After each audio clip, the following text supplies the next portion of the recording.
दिल से जो भी दुआ निकली थी ना वो सारी दुआ कबूल हो गई भाई। यस, क्योंकि इंडिया के मैच में मैं कह रहा था कि रोहित शर्मा के बल्ले से रन निकल जाएं, उनको ओपन करते हुए देख लूं, सूर्य कुमार यादव के पास फॉर्म आ जाए, शार्दुल ठाकुर बॉलिंग कर ले, वरुण चक्रवर्ती दिख जाए, जाडेजा थोड़ी सी बॉलिंग कर ले।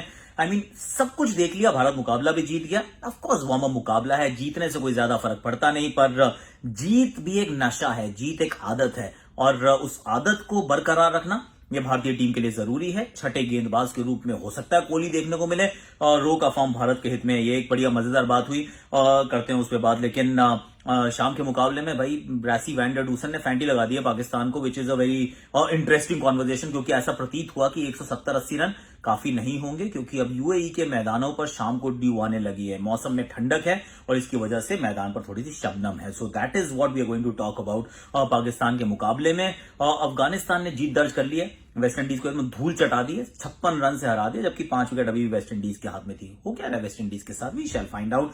और आज तो मेरा एक बड़ा मजेदार सा सेगमेंट है, वो ये है कि इंडिया पाकिस्तान की जो राइवलरी है, is it really blown out of proportion? क्या ये एक्चुअली इतनी जबरदस्त राइवलरी है, या फिर सिर्फ मीडिया की क्रिएशन है? क्योंकि तवा गरम है तो फिर सब अपनी रोटियां सेक रहे हैं, क्या ये सच्चाई है? Let's try and find out. और आज का मेरा ट्रिविया है कि सबसे ज्यादा रन T20 आए वर्ल्ड कप्स में, मतलब वर्ल्ड कप्स के अगर हम रन देखें T20 इंटरनेशनल, वो किस बल्लेबाज ने सबसे ज्यादा बनाए हैं? क्या आप उनको जानते हैं? म्यूचुअल फंड सही है प्रेजेंस आकाशवाणी। म्यूचुअल फंड सही है presence hashtag Akashvani, hashtag Akashvani. अब हैशटैग आकाशवाणी में देखिए बड़े बड़े टेक अवेज होते हैं हर मुकाबले का, आपको वार्म अप में सिर्फ टेक अवेज चाहिए और कुछ नहीं चाहिए। और जैसे भाई बात करते हैं सेकंड, अगर हम पाकिस्तान के मुकाबले की बात करें तो मेरे विचार में बड़ा टेक अवे था आसिफ, जिस तरीके से उन्होंने फिनिश किया। फखर जमान की फॉर्म फैंटास्टिक टेक अवे, क्योंकि वही चीजें आप देख रहे हैं, हफीज ने रन नहीं बनाए, 2 मैच लगातार हो गए। सो that is something that I have taken away कि यार ये एक समस्या है। बॉलिंग के अंदर अगर गेंद गीली हो जाती है तो रन्स लीक होते हैं, ये भी हमने देखा। रिजवान का जबरदस्त कैच देखा, लेकिन रन्स हमने लीक होते देखा। Major takeaways for Pakistan, उसमें थोड़ी देर में बात फिर करेंगे। पर भारतीय दृष्टिकोण से जो बड़े बड़े जो टेक अवेज थे मेरे विचार में, कि रोहित शर्मा बतौर ओपनर, और बड़ा सही काम किया रहे रोहित शर्मा बतौर ओपनर, रन्स बनाती हैं। शुरुआत धीमी की, पर उसके बाद 3 छक्के, तो आई एम वेरी हैप्पी। और बाद में रिटायर्ड हो गए, कह रहे चलो भी बाकी लोग आ जाओ बैटिंग करने के लिए। रोहित शर्मा ने एक बार फिर दिखा दिया, देखिए म्यूचुअल फंड्स हो या हो बैटिंग की पिच, लंबे समय तक टिके रहना ही सही है। राहुल ने वहीं से शुरू किया जहां पीछे छोड़ा था। भाई कुछ लोग तो ये भी कह रहे हैं कि ऑरेंज कैप रखो भाई, वर्ल्ड कप में भी जैसे आईपीएल में उनके सर पे होती है, यहाँ पे भी उनके सर पे रहने वाली है। कुछ शॉट तेरा कमाल मारकर रखा, अनबिलीवेबल है। सूर्य कुमार यादव, इनका फॉर्म बड़ा इंपॉर्टेंट था, वो एक मेजर टेक अवे है, क्योंकि जिस तरीके वो अतरंगी सतरंगी शॉट मारते हैं ना, बिना फॉर्म के वो शॉट संभव नहीं है। उन्होंने शॉट्स लगा दिए, फॉर्म आ गया, मेरे बिल्कुल दिल में सुकून आ गया। नहीं कि कोहली ने बैटिंग पर, कोहली ने बॉलिंग की, हार्दिक पांड्या ने भी एक शॉट मार के छक्का मार के मैच जिताया, तो वो भी बड़ा अच्छी बात थी। बॉलिंग के अंदर मैं देखता हूँ कि मेजर टेक अवेज कि आपने रविचंद्रन अश्विन को नई गेंद दी है, तो उन्होंने नई गेंद से 2 गेंदों पे 2 आउट कर दिए थे, और ऑस्ट्रेलिया के 3 आउट तो मतलब 11 रन पे हो गए थे। भुवनेश्वर कुमार को आपने और मौके दिए, तो भुवनेश्वर कुमार ने थोड़ा सा अच्छा कमबैक किया, तो he still in the scheme of things. अगर आपको पाकिस्तान के खिलाफ वो पहले मैच में कौन कौन से बॉलिंग ऑप्शंस चुनने हैं, उनमें उनका नाम शुमार है। वरुण चक्रवर्ती को हमने गेंदबाजी करते देखा, और एक मेजर टेक अवे है, पर मुझे लगता है कि थोड़ी कम बॉलिंग कराई है, ज्यादा बॉलिंग करानी चाहिए थी। शुरू में करवा लेते, 4 ओवर पूरे करवा लेते। भाई थोड़े से हाथ पांव फूलते हैं यार, अगर आप पहली बार भारतीय कपड़ों में उतरते हो काफी समय के बाद। तो दैट वाज दैट। एक जो मेजर बात है कि कोहली को हमने बॉलिंग करते देखा, इसका मतलब अपने आप को छठे विकल्प के रूप में देख रहे हैं। पर एक हमेशा ये सवाल रहेगा कि 2 ऑप्शन होते हैं आपके पास, जब विकेट गिरे तो आपके अपने वो 5th बॉलर का ओवर निकालना चाहते हैं, 6th ओवर बॉलर का, या फिर आप एक अटैकिंग ऑप्शन के रूप में फास्ट बॉलर को या बॉलर को, विकेट टेकर को लाना चाहते हैं। आई थिंक कोहली अगर गेंदबाजी करते नजर आए तो India will be choosing a defensive option. तो ये एक बड़ी सवाल रहेगी, समस्या रहेगी, क्योंकि रविंद्र जाडेजा पहले बॉल पे विकेट लेने के बावजूद 4 ओवर में 35 रन लेकर जाते हैं। तो is he your gun T20 4 over bowler? Question remains.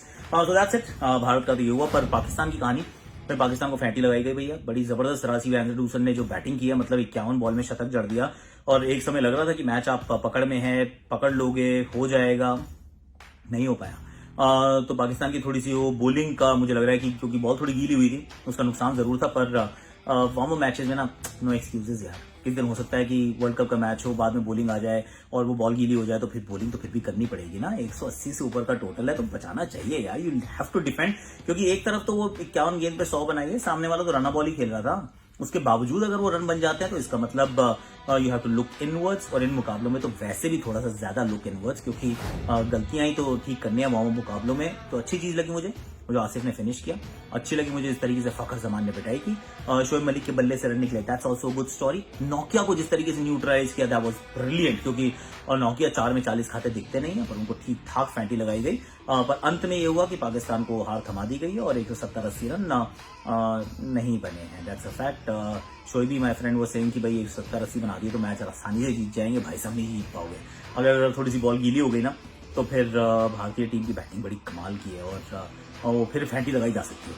उनको ये फैंटी वर्ड ही सीख गया मैं शोएबी से। Shoaibi love you my friend. Afghanistan West Indies की बात कर लेते हैं। वहां पर वेस्ट इंडीज का तो मेरे समझ के परे कर क्या रहे हैं, दोनों ओपनर्स रन बनाए, चाहे वो जजाई हो या फिर मोहम्मद शहजाद हो, आप अच्छी स्कोर बनाते हैं, पर सामने वाली टीम आगे से ठक ठक करती है, ठक्का लगाती है, टुक टुक टुक टुक। अरे क्या कर रहे हो यार, वेस्ट इंडीज ने पहले मैच में यही किया, दूसरे मैच में यही कर रही है, रनर बॉल से भी धीमे चलते हैं रॉस्टन चेज, फिर भी वो ऊपर बैटिंग करते हैं।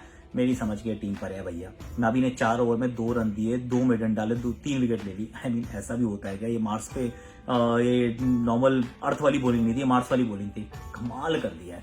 Waste Indies a team that is beyond our comprehension, आपकी और मेरी समझ के परे है ये टीम। बट देन ये कहानी होगी, Sri Lanka is already qualified, that's a good story. अगर वो टॉप करते हैं तो they will go in the West Indies वाला पूल, और अगर आज के मुकाबले में बांग्लादेश कहीं हार जाता है या फिर ओमान हरा देता है स्कॉटलैंड को, वो भाई वो वाला पूल जो है बड़ा इंटरेस्टिंग होने वाला है। पर अभी के लिए इतना ही है। मैं सर आप जरा बात करते हैं कि भाई इंडिया पाकिस्तान की rivalry is it really a media creation या फिर एक्चुअली में इंडिया पाकिस्तान के मैच हो ना, और क्या बात है, देखने लायक है। इंडिया पाकिस्तान के मुकाबले देखिए बहुत कम खेलते हैं ना, बहुत कम खेलते हैं। अगर ये टेस्ट क्रिकेट खेलें, ये वनडे क्रिकेट खेलें, आई मीन मुकाबले में ना दम भी नहीं होगा। पर T20 में क्या है कि थोड़ा सा करीब आ जाते हैं एक दूसरे के, which is a good thing. पर is it the same rivalry? The rivalry is still big. I mean अभी भी यहाँ पे भी जब हम जा रहे हैं मैदान में एंड स्टफ लाइक दैट, जिनसे ही बात करता हूँ, everyone's talking about India Pakistan that particular game, तो वो राइवलरी तो है, और ज़्यादा शायद थोड़ा सा और ज़्यादा इसलिए भी है टू अ सर्टेन एक्सटेंट क्योंकि उतना रेगुलरली खेलते भी नहीं है। और जहाँ तक ताल्लुक है पाकिस्तान और इंडिया की राइवलरी का, जितना वक्त बढ़ता चला जाएगा, जितना वक्त आगे जाता रहेगा, राइवलरी और मजीद धुआंधार और ज़बरदस्त होने लगेंगी। जी देखिए, ये राइवलरी तो होगी ही होगी हर बार, जितनी बार भी खेलेंगे। अगर लगातार भी हम 10 मैचें खेलते रहेंगे, हर साल वर्ल्ड कप आ रहा है, लेकिन हर साल वो राइवलरी बड़ी होगी ही होगी। थोड़ी सी मीडिया क्रिएटेड है, लेट्स बी ऑनेस्ट। हम सबको मतलब बात करनी होती है, अच्छा लगता है, पर उतनी बड़ी राइवलरी बची नहीं है यार। आई मीन क्या होता था कि एक टाइम पे आप लगातार खेलते थे, एक दूसरे के साथ खेलते थे, और पाकिस्तान एक समय बहुत ज्यादा जीतता था, हम बड़ा लुकिंग फॉरवर्ड करते थे, तो फिर हम वर्ल्ड कप के मैचेस हम जीत जाते थे, तो फिर ना वो राइवलरी में बड़ा दम था यार। लेकिन ना अभी actual rivalry India Pakistan is not the same, क्योंकि quality is not the same. बहुत बड़ा मैच है इंडिया पाकिस्तान का। सिर्फ आप इंडिया पाकिस्तान की आवाम को ना सामने रखें, देखिए ये दोनों आवाम तो मिस कर रही है इंडिया पाकिस्तान की क्रिकेट। बायलैटरल सीरीज भी देखें, आईसीसी में हम लोग कोई इवेंट आता है तो आमने सामने आते हैं, या एशिया कप आता है तो दुनिया इस मैच पे देख रही होती है इंडिया पाकिस्तान के मैचेस। सो आई थिंक 4-5 साल बाद India Pakistan will play a T20 game. So obviously that rivalry is still there, और क्योंकि there is a lack of matches तो उसका एसेंस थोड़ा सा और बढ़ जाता है। तो ये मेरे ख्याल से बड़ा मैच है दुनिया का, मैं बोलूँगा क्रिकेट की हिस्ट्री में इंडिया पाकिस्तान का जब भी होगा, चाहे वो बायलैटरल सीरीज हो रही हो, चाहे आईसीसी का इवेंट हो रहा हो, चाहे एशिया कप हो रहा हो, बहुत बड़ा मैच होता है ये। आप दुनिया देख रही होती है, मिलियंस देख रहे होते हैं इस पाकिस्तान इंडिया के मैचेस को। With due respect to Pakistan once again, मुझे लगता है कि भारत जो है वो मच बेटर साइड है as compared to Pakistan, and therefore the rivalry वो, क्योंकि हम तो वो है ना कि 2 brothers joined at the hip, तो वो लड़ते झगड़ते तो हम रहेंगे भाई, बर्तन साथ में रहेंगे तो खनकते रहेंगे। जितना ये कम खेलेंगे उतना आईसीसी को फायदा होगा, जितनी बायलैटरल सीरीज ये आपस में खेलेंगे उतना बीसीसीआई और पीसीबी को फायदा होगा। ये जानना बहुत ज़रूरी है कि कब ये दोनों ममालिक आपस में बायलैटरल सीरीज टेस्ट क्रिकेट खेलेंगे। वो दिन मेरे ख्याल से टेस्ट क्रिकेट का बेहतरीन दिन होगा। हम जब वर्ल्ड कप में जाते हैं तो 2 चीज लेके जाते हैं, एक तो पाकिस्तान को तो हराना है और वर्ल्ड कप भी जीतना है। पर बिल्कुल ये राइवलरी तो बरकरार रहेगी जब तक इंडिया पाकिस्तान खेलेगा। So yeah, you can see that. I mean, obviously both the countries are very emotional. So yeah, it still is as relevant. तो ये एक मज़ेदार चीज़ है क्रिकेट में, जब ये दो टीमें आपस में खेल रही होती, दूसरी कोई स्पोर्ट्स हो रही होती है, इतनी दुनिया नहीं देख रही होती जो क्रिकेट का मैच देख रही होती है। तो इसलिए इस गेम को मेरे ख्याल से, इस मैच को बड़ा मैच समझेंगे। I don't think it's the same rivalry anymore यार। ठीक है, अच्छा है, पर वो वाली बात नहीं है अब।